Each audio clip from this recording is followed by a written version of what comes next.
Importance of principles of management. So now we are gonna see that principles जानने ज़रूरी क्यों है to become a successful manager. The very first reason is providing managers with useful insights into reality. Insight means looking into future. So when you look into future by uh, applying a principle, you check in your mindset that if you will apply a certain principle, then what will be its effect, you conclude it immediately. So it will help you to take a wise decision whether to apply the principle or not. So managers will help you for future direction, that it will help you to check the effect whether you should apply the principle or not. So the principles of management provide the managers with useful insights into real world situations. Adherence to these principles will add to their knowledge. अब जब principles of management manager एक apply करता है और future को forecast करता है, तो इससे उनकी नॉलेज बढ़ती है, उनकी एबिलिटी बढ़ती है, उनकी अंडरस्टैंडिंग बढ़ती है डिफरेंट सर्कमस्टांसेस को लेके। इससे मैनेजर अपनी मिस्टेक से भी सीखते हैं, कहीं कोई गलती कर जाते हैं, प्रिंसिपल को अप्लाई कर देते हैं थोड़ा मॉडिफाई करके गलत वे में, तो उनको समझ में आता है कहाँ उन्होंने क्या गलती करी है, ताकि वो फिर फ्यूचर में टाइम सेव कर पाते हैं। उस प्रिंसिपल को वैसे अप्लाई नहीं करना है, मॉडिफाई करके अप्लाई करना है।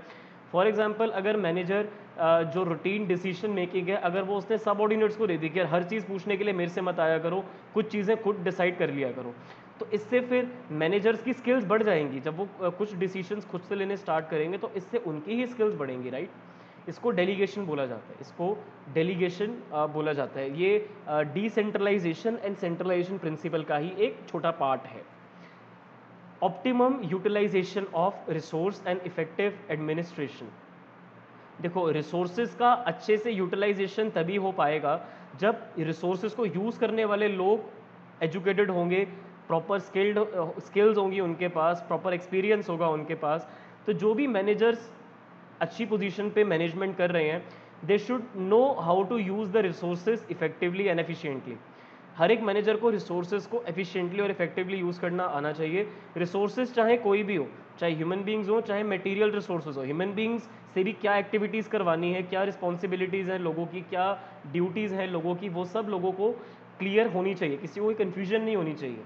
इससे काम की वेस्टेज भी हो सकती है, डुप्लीकेशन भी हो सकती है। और मटेरियल रिसोर्सेज, जो भी मशीन, जो भी टूल्स वो लोग यूज़ करेंगे, उनको देखो लोगों की कंपनी की लिमिट में ही सब चीज़ें यूज़ करनी है एफिशिएंटली, क्योंकि कंपनी की भी लिमिट है। स्केयरसिटी होती है, स्केयरसिटी इज़ एवरीवेयर एवरीवेयर। किसी के पास भी सब कुछ अनलिमिटेड नहीं है, सबको चॉइसेस करनी पड़ती है जो लोगों के लिए बेस्ट होता है, right. That's what economics tells us, to make wise choices, because everyone has to make choice every time. That's why we study subject economics, so that we can make correct choices in our lives. But to make correct choices in our life, we should also be aware of the principles of management. Which principles to choose, which principles to modify, which principles not to choose for our own good. सो इनको optimum resources को optimum use में तभी लगाया जा सकता है जब principles आप अच्छे से अप्लाई करोगे। तो रिसोर्सेज को अच्छे से यूज़ करना इन सच अ मैनर कि हमें मैक्सिमम बेनिफिट मिले और खर्चा हमारा कम से कम आए। कम से कम इलेक्ट्रिसिटी में मशीन अच्छे से अच्छा काम करके दिखा दे, कम से कम ऑयल में मशीन अच्छे से अच्छा काम करके दिखा दे। तो मशीन पहले तो आपको अच्छी लेनी पड़ेगी, अच्छी क्वालिटी की, जो कम इलेक्ट्रिसिटी, कम वॉट्स की इलेक्ट्रिसिटी ले, एंड कम ऑयल में ज़्यादा प्रोडक्टिविटी आपको करके दिखाए।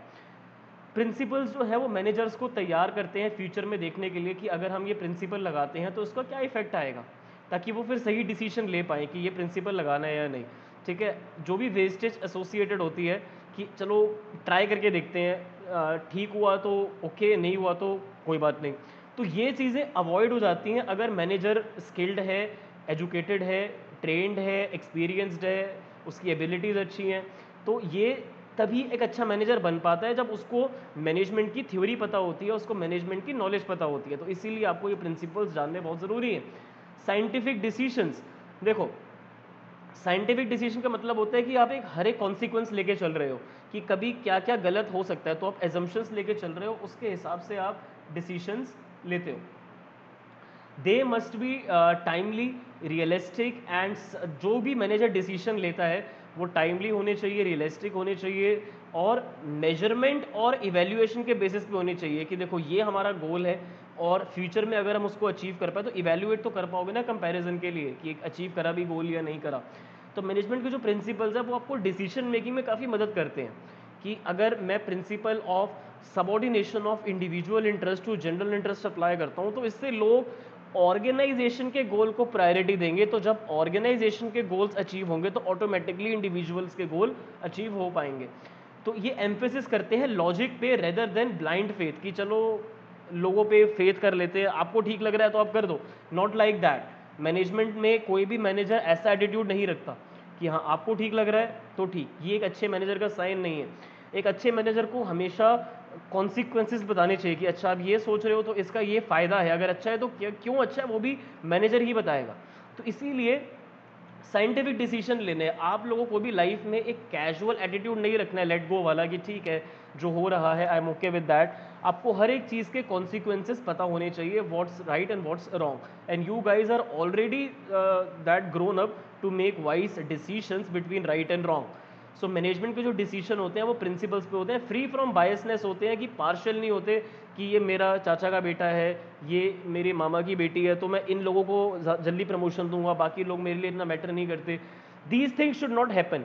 Promotion should be merit based, जो मेहनत कर रहा है उसको प्रमोशन मिलना चाहिए रेदर देन प्रीजुडिस कि जिसको जो मतलब लग रहा है कि जजमेंट कि हाँ ये ठीक है ऐसे ठीक है। नॉट लाइक दैट, लॉजिक होना चाहिए, हर एक चीज़ के पीछे लॉजिक होना चाहिए, तभी अच्छे से आप गोल्स को अचीव कर पाओगे। They are based on the objective assessment of the situation. Meeting the changing environment requirements, principles जो होते हैं हालांकि वो जनरल गाइडलाइन है बट आप उनको मॉडिफाई कर लो ना आज के टाइम के हिसाब से। जैसे इन्वायरमेंट चेंज हो रही है तो हम उनको मॉडिफाई कर लो। पहले लोग फैक्ट्रीज में जाते थे काम करने के लिए, अब आजकल कोरोना का टाइम चल रहा है, हम अभी 2021 ईयर में हैं तो सब लोग वर्क फ्रॉम होम कर रहे हैं। तो अब मैनेजमेंट के प्रिंसिपल्स थोड़े से डिफरेंट हो गए हैं। पहले लोगों को 8 बजे कंपनी में पहुंचना होता था, अब लोगों को 8 बजे सुबह सुबह मीटिंग ज्वाइन करनी होती है लैपटॉप ऑन करके या जो भी टाइम होता है उनका। तो अब चीज़ें चेंज हो गई हैं, एनवायरनमेंट के हिसाब से चेंज करना पड़ता है। For example management principles emphasis division of work and specialization. पहले स्कूल्स में एक टीचर सॉरी 2-3 टीचर अलग अलग सेक्शंस को पढ़ाते थे। अब स्कूल्स वालों ने क्या करा कि एक टीचर से 2-3 सेक्शंस करवा दिए, क्लासेस ऑनलाइन हो रही हैं तो इसलिए अपने पैसे सेव करने के लिए उन्होंने डिवाइड कर दिया क्लास। तो ऐसा आई एम नॉट श्योर आपके स्कूल में करा या नहीं, बट काफ़ी स्कूल्स में काफ़ी इंस्टीट्यूशंस में ये करा और काफ़ी कंपनीज ने भी ये करा कि जब तक हम ऑफलाइन आ रहे थे तो वर्कलोड थोड़ा सा ज़्यादा था, बट अब जब से ऑनलाइन है तो 2-3 लोगों का काम एक पर्सन हैंडल कर सकते हैं क्योंकि अब वर्कलोड कम हो गया, लोगों का मार्केट में इतना जाना नहीं हो रहा, अब ज़्यादातर काम ऑनलाइन हो रहे हैं। तो इन्वायरमेंट के हिसाब से चेंज करा जाना इम्पॉर्टेंट है, बट एम्प्लॉई टर्नओवर के साथ वो चीज़ अच्छी नहीं है।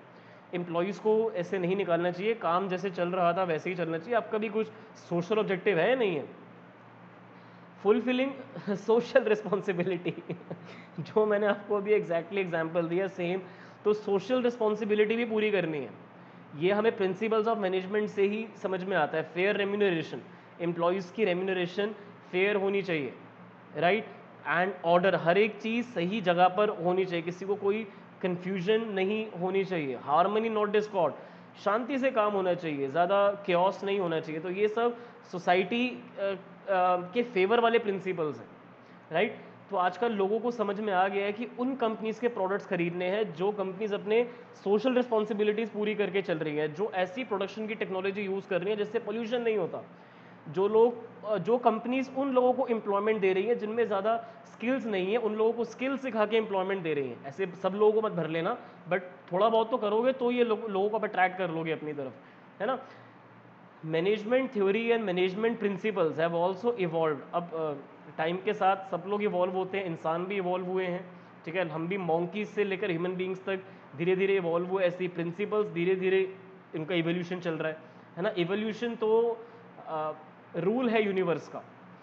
Evolution is the rule of the universe, that evolution will always take place. हम लोग भी जैसे आज के टाइम में दिखते हैं, फ्यूचर में हम लोग के मतलब जो हमारे आने वाले सक्सेसर्स होंगे, जो हमारी आने वाली जनरेशन होगी, वो अलग तरीके से दिखेंगे।